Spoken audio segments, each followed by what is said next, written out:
Viewers নিয়ে আসলাম নতুন একটা কালেকশন যেটা মার্কেটে আসলে অনেক রেয়ার, বাট কালেকশনটা খুবই ডিফারেন্ট একটা কালেকশন আর এবং হাই ডিমান্ডেবল। এই মুহূর্তে মার্কেটে আপনারা কিন্তু 835G7 মানে আপনার 13 ইঞ্চি ডিসপ্লে, যেটা 13.3 ইঞ্চি ডিসপ্লে, এটা কিন্তু অনেক অ্যাভেলেবেল পাওয়া যাচ্ছে। বাট আমরা আমাদের মাস্টারটেক বিটিতে ডেফিনেটলি ইউনিক কালেকশন পাবেন।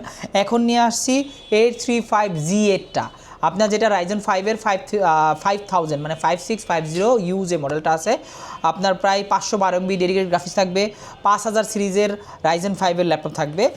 এইটা দেখেন কত ফ্রেশ কন্ডিশন আমাদের কাছে আছে একদম। এটা কিন্তু ইউরোপিয়ান ভেরিয়েন্ট, যে ভেরিয়েন্টটা ইউরোপে ব্যবহার করা হয়, ওই ল্যাপটপটাই আমাদের মাস্টারটেক বিডিতে নিয়ে আসছি। এটা রাইজেন 5-এর 5000 সিরিজ, 8GB র্যাম থাকবে, 256GB SSD থাকবে, আর একদম টপনস কন্ডিশন, একদম super fresh condition. Face lock সুবিধা থাকবে, ফিঙ্গারপ্রিন্ট সুবিধা থাকবে, ব্যাকলিট তো ডেফিনেটলি থাকবে, সব ধরনের ফিচার অ্যাভেলেবেল আছে। আর এটা 100% একদম অথেন্টিক মানে অরিজিনাল কালার। এগুলো কিন্তু মার্কেটে দেখবেন যে অনেক কালার করা প্রোডাক্ট পাওয়া যায়, বাট আমাদের কাছে প্রত্যেকটা প্রোডাক্টই দেখবেন অরিজিনাল কালারের প্রোডাক্ট। আর এই প্রোডাক্টগুলো আমাদের শোরুম থেকে পাচ্ছেন খুবই রিজনেবল প্রাইসের মধ্যে। আমরা দিতেছি মাত্র 31,900 টাকা। এটা কিন্তু G8 মডেলটা পাচ্ছেন রাইজেন 5-এর 5000 সিরিজ দিয়ে, 8GB 3200 মেগাহার্টসের র্যাম দিয়ে, 256 SSD দিয়ে।